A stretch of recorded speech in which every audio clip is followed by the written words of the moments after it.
Today is Wednesday, 26 May 2023 at nearly 8 p.m. I'm making a video to show that I have walked over 10,000 steps today.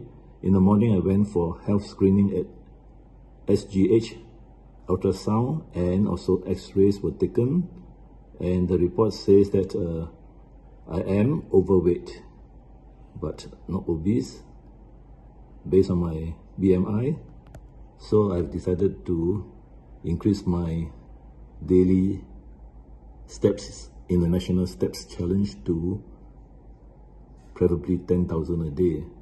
Previously, I do about 2,000 to 3,000 on the average per day, and that is not sufficient to make the heart beat faster so that it can send blood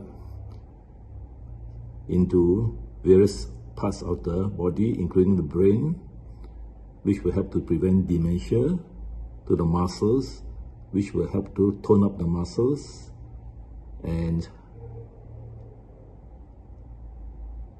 to the lungs as well. Now, the thing is, at the age of 72, one has to be more active in exercising, as well as having a good diet. That's because cholesterol plaques build up, and to prevent heart disease and strokes, exercise is recommended, but not just ordinary strolling, but exercise that causes the heart rate to beat 25 to 75% more than the heart rate for the age group. So another benefit is the blood pressure. Now, exercise and a healthy diet will lower down blood pressure. I have borderline increase in blood pressure at 144 upon 80. So those who have anti-high blood pressure tablets, their readings will be about 120, about 80 for the similar age group. But that is due to the drug control.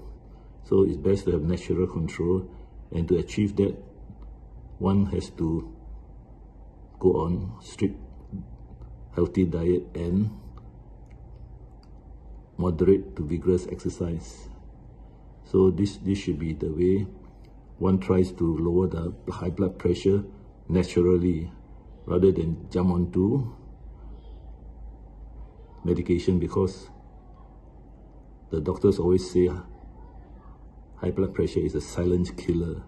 So one must monitor blood pressure daily and ensure that one does not get high blood pressure about 180 onwards. And to do that, then there's no other way but physical exercise, which involves moderate to vigorous activity and a healthy diet, which means that no high carbohydrates or fat unhealthy diets. I shall stop now.